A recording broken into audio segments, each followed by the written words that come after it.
রাজ্যের অভ্যন্তরীণ নিরাপত্তা আরও জোরদার করতে ব্যবস্থা। নবান্নে ন্যাশনাল সিকিউরিটি গার্ডের উচ্চপদস্থ কর্তাদের সঙ্গে রাজ্য প্রশাসনের গুরুত্বপূর্ণ বৈঠক।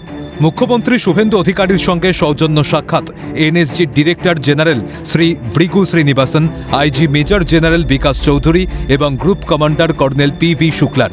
নিরাপত্তা সংক্রান্ত উচ্চ পর্যায়ের বৈঠকে রাজ্যের স্বরাষ্ট্র দপ্তরের দীর্ঘ আধ ঘণ্টারও বেশি সময় ধরে আলোচনা চলে বলে নবান্ন সূত্রে খবর। সাম্প্রতিক সময়ে রাজ্য থেকে একাধিক জঙ্গি গ্রেফতার হয়েছে, যাদের নিশানায় ছিলেন মুখ্যমন্ত্রী শুভেন্দু অধিকারী। অভ্যন্তরীণ নিরাপত্তা বিঘ্নিত হওয়ার হুমকির আবহে এই বৈঠকটি অত্যন্ত তাৎপর্যপূর্ণ বলে মনে করা হচ্ছে। সূত্র মারফত জানা যাচ্ছে, আগামী দিনে পশ্চিমবঙ্গে এনএসজির নতুন ক্যাম্পাস বৃদ্ধির সম্ভাবনা এবং পরিকাঠামোগত উন্নয়ন নিয়ে এই বৈঠকে আলোচনা হয়েছে। রাজ্যে তাদের পরিকাঠামো আরও বাড়াতে চায় এনএসজি।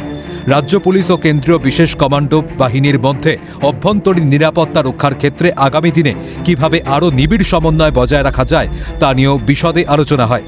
এদিকে সরকারে আসার পর থেকেই সীমান্ত নিরাপত্তার দিকেও বিশেষ নজর দেওয়া হয়েছে। রাজ্যের সঙ্গে বাংলাদেশ সীমান্ত সম্পূর্ণ সিল করার কাজ তৎপরতার সঙ্গে শুরু করেছে রাজ্যের নতুন সরকার।